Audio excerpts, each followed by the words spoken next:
근데 제가 너무 장밋빛 미래만 보여드린 것 같아요. 그래서 제가 구매대행 엑스파일 형식으로 중립적인 이야기를 제가 더 해드릴까 하고요. 안녕하세요, 스노우볼입니다. 대량 등록을 하면은 몇 개월 만에 폐업을 할 것 같으세요?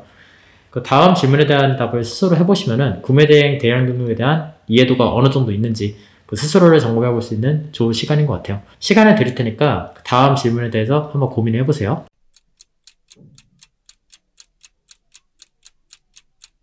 풀어보셨죠? 그 사람마다 개인차가 있을 것 같긴 한데 제가 얻은 데이터로는 정답은 2번이었어요.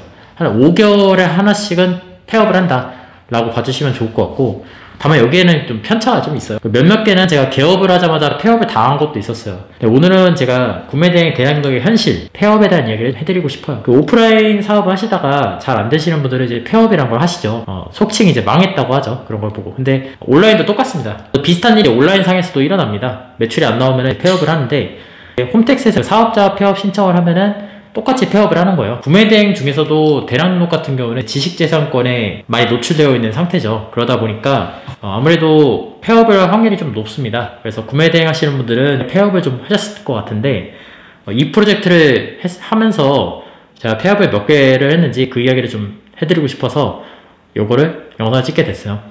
현황을 말씀드리면은 3월달에 제가 시작을 해서 사업자를 15개를 제가 개업을 했었어요. 15개 개업하고 그 비상주소 사무실에 제가 주소지를 쓴 게 12개.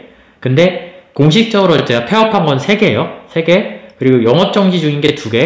그 다음에 1차 경고를 받은 스토어가 2개거든요. 보통 경고를 2번 받으면 영구정지를 당해요. 그러니까 1차 경고가 뭐냐면 한 번만 더 경고를 당하면 영구정지를 당하는 상태인 거죠. 그러니까 정리를 해보면은 총 12개 중에 7개가 폐업이나 영업정지를 당한 상태라는 거죠. 그러니까 불미스러운 일을 당할 확률이 50%가 넘어간다 라는 거고요. 그렇다면 이 과정까지 어느 정도의 시간이 흘렀는지 그거에 대해서 좀 더 이야기 한번 해볼게요. 그 7개의 사업자 중에서 폐업을 한 게 총 3개거든요. 근데 그 3개는요 4개월 동안 운영을 했어요. 그러니까 4개월이라는 게 이제 물건을 업로드하기 시작한 그 시점부터 폐업을 한 그 시점까지 한 4개월이 걸렸다는 거고요.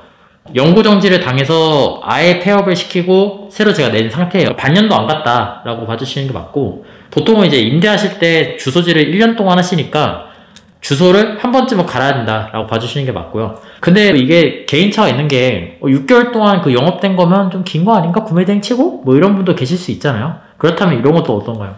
영업정지를 당한 2개는요 제가 개업한 다음에 한 달 만에 폐업을 당했어요. 왜 당했는지는 저도 몰라요. 저도 모르는 게 그 쿠팡에서 너 정지당했다고 보내주셨던 물건이 너무 많아요. 너무 많아서 확인도 할 수 없고 소명도 할 수 없더라고요. 그래서 이런 질문도 또 있겠죠. 아니 그러면은 그 물건 업로드만 안 하면은 요거 정지 안 당하는 거 아니냐, 그런 질문도 있으실 것 같은데 결론부터 말씀드리면 아닙니다. 저도 이제 그 생각 했었어요. 그래서 업로드를 제가 안 했거든요. 근데 쿠팡에서 적발하는 게 그 이전에 올라간 상품에 대해서도 적발을 하기 때문에 그 이전에 문제가 없던 상품들 중에서도 어딘가에 귀신같이 폭탄이 내재되어 있습니다. 그 상품군들 중에서. 그래서 이거를 다 찾아낼 수 없죠. 폐업한다는 게 그렇게 유쾌한 일은 아니잖아요. 그러니까 말이 폐업이지 망했다는 거잖아요. 그러니까 이 시리즈를 보시고 직접 따라 하시는 분들이 염두에 두셨으면 좋을 만한 게, 내가 영업정지를 만날 확률이 50%를 넘어가고, 그리고 종국에는 그 끝에는 폐업이 있다 라는 거를 염두를 해주세요. 그렇다면 이제 폐업에는 어떻게 대처를 해야 되냐, 그것까지 제가 말씀을 드릴게요. 그나마 폐업에 대처할 수 있는 방법이 저는 이거밖에 없다고 생각하는 게, 그 비상주 사무실 중에서도 폐업을 당하게 되면은 다른 곳으로 주소지를 옮겨주시는 게 있어요. 그러니까 이게 문제가 되는 게 뭐냐면은 내가 계약을 1년 동안 했는데 4개월밖에 영업을 못해요. 그럼 8개월 동안 내가 이게 손해를 보는 거잖아요. 근데 그 비상주 사무실 중에서 주소지를 옮겨서 영업을 더 할 수 있도록 해주는 그런 방법이 있습니다. 그런 곳은 보통 이제 조금 더 그 시세가 있죠. 아무래도 다른 곳들보다는. 대표적인 곳으로는 이제 저랑 제휴하고 있는 한월 비즈니스 센터가 있고요. 그리고 저도 이 프로젝트를 한월 비즈니스 센터에 비상주 사무실에 등록을 해서 진행했었어요.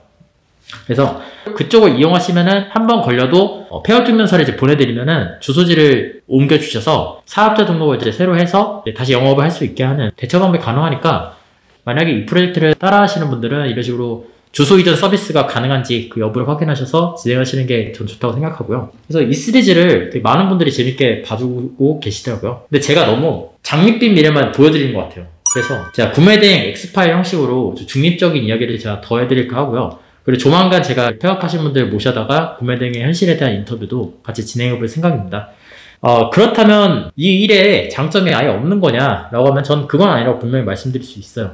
이 프로젝트를 하면서 느꼈던 장점들도 분명히 존재하고요.